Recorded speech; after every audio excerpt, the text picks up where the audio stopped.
அஸ்ஸலாமு அலைக்கும். Hi friends, welcome to Suhaina food world. இன்றைக்கி நம்ம சமையலில் ஒரு அருமையான சிக்கன் குழம்பு பார்க்க போகிறோம்.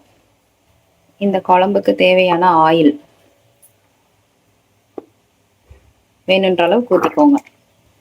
ஆயில் சூடானதும் நம்ம பட்டை, கிராம்பு, ஏலக்காய் எடுத்து வச்சுருக்கோம், அதை போட்டுடலாம். அடுத்து இந்த குழம்புக்கு தேவையான வெங்காயம் நல்லா குட்டி குட்டியாக நறுக்கி வச்சுருக்கேன். ஒரு 2 பெரிய வெங்காயத்தை நறுக்கி வச்சுருக்கேன். அதையும் சேர்த்து நல்லா தாளிச்சு விட்டுக்கோங்க. நான் 1/2 கிலோ சிக்கன் வாங்கியிருக்கேன். அதுக்கு ஒரு 2 பெரிய வெங்காயம் கரெக்டாக இருக்கும். அதே போல் ஒரு தக்காளி, 2 பெரிய தக்காளி இருந்தால் அதுவும் ஓகே. இந்த குழம்புக்கு கரெக்டாக இருக்கும். இந்த கறி குழம்புக்கு தேவையான அளவுக்கு இஞ்சி பூண்டு பேஸ்ட் அடுத்து ஆட் பண்ணிக்கோங்க. அதோட பச்சை வாசம் போகிற அளவுக்கு நல்லா கலந்து விட்டுக்கோங்க. வெங்காயம், இஞ்சி பூண்டு பேஸ்ட் போட்டு நல்லா வதங்கிருச்சு. இப்போ நம்ம 2 தக்காளி அதை எடுத்து போட்டு நல்லா வதக்கி விட்டுக்கோங்க. தக்காளி வெங்காயம்லாம் போட்டு நல்லா வதங்கிருச்சு. இதுக்கப்புறமேட்டு நம்ம காரத்துக்கு 1 ஸ்பூன் மிளகாத்தூள் ஆட் பண்ணிக்கலாம். அடுத்து 1/2 கிலோ சிக்கன் நல்லா வாஷ் பண்ணி வச்சுருக்கேன், அதை போட்டுடலாம்.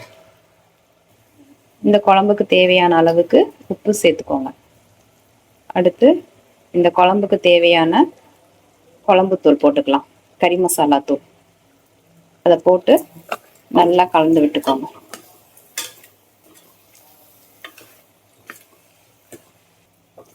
நல்லா எல்லாமே மிக்ஸ் பண்ணிக்கோங்க. இன்னைக்கு இந்த சிக்கன் குழம்புக்கு நான் தேங்காய் பேஸ்ட் அரைச்சி வச்சுருக்கேன், அதுவும் நான் ஊற்றிக்க போகிறேன். தேங்காய் பேஸ்ட் போட்டும் குழம்பு வைக்கலாம், அது இல்லாமையும் குழம்பு வைக்கலாம். இன்னைக்கு நான் இந்த மாதிரி ட்ரை பண்ணுறேன். இது மாதிரி செஞ்சு பாருங்கள், இதுவும் நல்லாயிருக்கும். எல்லாம் போட்டு நல்லா கலந்தாச்சு. இப்போ இந்த குழம்புக்கு தேவையான அளவுக்கு நம்ம தண்ணி விட்டுக்கலாம். இப்போ எல்லாமே நம்ம முடிச்சாச்சு. அடுத்து ஃபைனலாக கொத்தமல்லி மட்டும் போட்டுட்டு அடுப்பை க்ளோஸ் பண்ணிடுங்க. விசில் போட்டுட்டு ஒரு 3 to 4 விசில் வைங்க, ஹை ஃப்ளேமில் வச்சு. கரெக்டாக இருக்கும். அதுக்கப்புறம் நம்மளுக்கு எப்படி இருக்குன்னு நம்ம அப்புறம் ஓப்பன் பண்ணி பார்க்கலாம். விசில் ரிலீஸ் ஆயிடுச்சு. இப்போ நம்ம செக் பண்ணி பார்த்துக்கலாம். சூப்பராக ரெடி ஆயிடுச்சு.